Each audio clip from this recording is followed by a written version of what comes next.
Welcome to our channel. Today we how to optimize your online store with Etsy, complete guide step by step clearly. To optimize your online store with Etsy, begin by conducting thorough market research.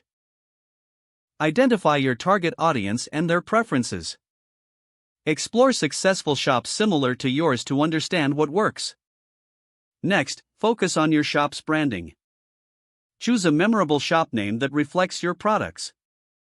Create a cohesive logo and banner that conveys your style. Now, let's optimize your product listings. Use clear, high-quality images to showcase your items. Take multiple angles and show your products in use. Craft compelling product titles that include relevant keywords. Incorporate detailed descriptions that highlight features and benefits. Utilize Etsy's tags effectively to improve your search visibility.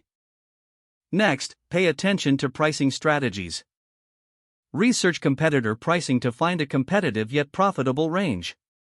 Consider offering promotions or discounts to attract new customers. Enhance your shop policies for transparency.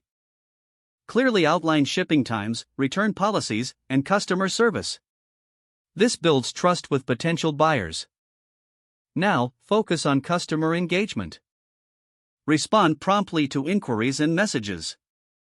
Encourage reviews by following up with buyers after purchase. Utilize social media to promote your shop. Share behind-the-scenes content and connect with your audience. Consider collaborating with influencers in your niche. Now, analyze your shop's performance. Use Etsy's analytics tools to track traffic and sales. Identify which products perform best and adjust your strategy accordingly. Continuously update and refresh your product offerings. Don't forget to like this video and subscribe to our channel for more step-by-step tech guides.